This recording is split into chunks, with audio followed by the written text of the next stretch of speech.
Fear is the most subtle and persistent obstruction to wealth because it operates invisibly through thought, speech, emotion, and expectation, and Florence Scovel Shinn consistently emphasized that what a person fears, they unconsciously prepare to receive. In her philosophy, fear is not merely an emotion, but a creative force used in the wrong direction, a form of faith placed in limitation rather than abundance. When an individual fears loss, failure, rejection, poverty, or instability, the subconscious mind accepts that fear as an instruction and begins arranging circumstances to fulfill it because the subconscious does not distinguish between what is desired and what is dreaded. Fear tightens the mental grip, and a tight grip cannot receive. Wealth, in Shinn's view, flows through relaxation, trust, and expectancy, not strain. Fear causes people to hoard, rush, compromise values, accept less than they deserve, or make decisions from panic rather than intuition, and each of these actions blocks the natural channels through which supply arrives. She taught that divine supply is infinite and already complete, but fear places the individual outside of its flow by convincing them that there is not enough, that time is running out, or that someone else controls their good. Fear also corrupts language, and since words are the molding tools of reality, fearful speech becomes a blueprint for lack. Statements spoken casually, such as "money is hard to get," "times are bad," or "I can't afford it," are, in her framework, verbal commands that instruct life to obey those limitations. Fear further creates emotional resistance, and resistance repels what one seeks. Wealth cannot enter a mind that is braced against disaster because expectation shapes reception. Florence Scovel Shinn repeatedly illustrated that fear-based effort produces struggle, while faith-based expectancy produces ease, often in ways the logical mind could never predict. She emphasized that fear leads people to outline the way their good must come, clinging to specific jobs, people, or outcomes, while divine intelligence works through unexpected channels. When fear dominates, intuition is drowned out, and intuition is the faculty that guides a person to right action, timing, and opportunity. Thus, fear does not merely delay wealth, it actively reroutes life toward unnecessary obstacles, misunderstandings, missed chances, and exhausting detours. In Shinn's teaching, fear is a confession of separation from divine supply, while faith is the recognition of unity with it, and only unity allows effortless flow. Fear narrows perception until a person can only see present conditions, bills, and obstacles, while faith expands perception to include unseen support, future provision, and infinite possibility. The fearful mind measures, calculates, and worries, while the faithful mind knows, declares, and allows. Therefore, fear blocks wealth not as a punishment, but as a mechanical law of consciousness. What you hold in mind with emotional intensity must externalize, and fear holds poverty in mind just as strongly as desire holds prosperity, often more strongly because it is charged with urgency and survival instinct. Florence Scovel Shinn taught that the release of fear is not achieved through willpower or positive thinking alone, but through spiritual alignment, spoken word, and disciplined imagination, because fear dissolves when truth is recognized. She emphasized that fear has no power of its own, it borrows power from belief, and when belief is withdrawn, fear collapses. In her system, affirmations are not wishful statements but legal declarations that overwrite fear-based patterns stored in the subconscious.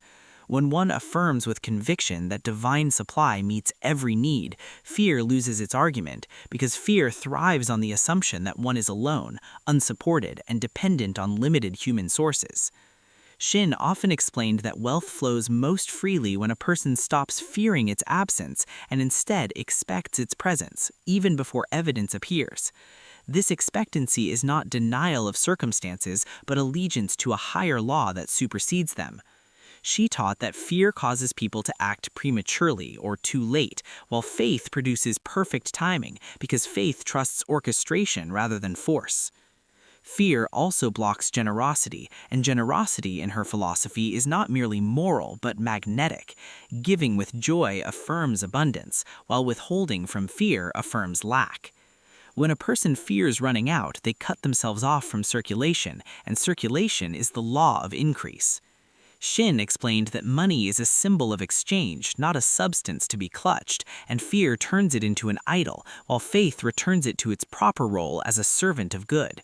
She repeatedly stressed that imagination is the womb of manifestation, and fear-filled imagination produces scenes of loss, debt, illness, or humiliation, which the subconscious obediently works to reproduce. By contrast, imagining security, ease, and divine support impresses a new pattern that must externalize as opportunity, provision, and stability. In this way, fear is not fought but replaced. It is crowded out by faith, gratitude, and expectancy, much like darkness disappears when light is introduced.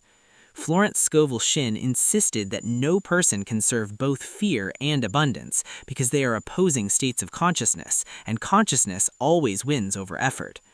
When fear is released, wealth often appears suddenly, sometimes dramatically, because the blockage was internal rather than external all along. What seemed like bad luck, economic conditions, or other people's control is revealed to be a mirror of inner conviction. Thus, in her teaching, freedom from fear is the true riches, and material wealth follows as its natural shadow. When fear is silenced, the individual stands in alignment with infinite supply, and life responds not with struggle, but with surprising ease, right openings, and a sense of being carried rather than pushing. Florence Scovel Shinn further explained that fear is often inherited, learned, and socially reinforced, which makes it feel personal even though it is impersonal and collective in nature. Many people fear poverty not because they have experienced it directly, but because they have absorbed stories, warnings, and emotional memories from parents, culture, and society, and these impressions quietly govern their expectations. In her view, the subconscious mind is deeply obedient and endless literal. It acts upon dominant impressions without questioning their origin or truth. When fear-based impressions dominate, the subconscious continuously seeks proof to justify them, creating repetitive cycles of financial stress, sudden expenses, or unstable income. Shinn emphasized that fear loves familiarity, even when familiarity is painful, because the mind prefers the known to the unknown, and abundance often represents the unknown to those conditioned by lack. This is why many people sabotage opportunities unconsciously, procrastinate on inspired ideas, or feel anxiety when things begin to go well. Fear whispers that success will not last, that something will go wrong, or that one does not deserve ease, and this whisper is enough to disrupt the flow. Shinn taught that worthiness is a central issue in wealth, and fear often disguises itself as humility, caution, or realism, while actually being disbelief in one's divine inheritance. According to Shinn, every individual has a right to abundance, but fear convinces them that wealth must be earned through suffering, struggle, or sacrifice, which delays its arrival. Fear also distorts perception of opportunity. What faith recognizes as a door, fear interprets as a risk.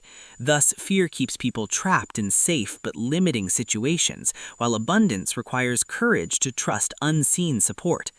Shinn frequently pointed out that fear-based decisions carry a heavy, contracted feeling, while faith-based decisions feel calm, expansive, and quietly certain, even when they challenge logic.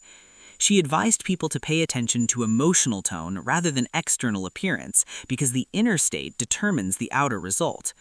Fear also breeds comparison and competition, which further block wealth by shifting attention away from one's own divine plan. When people fear scarcity, they envy others' success, believing there is not enough for all, and this belief alone is enough to restrict personal supply.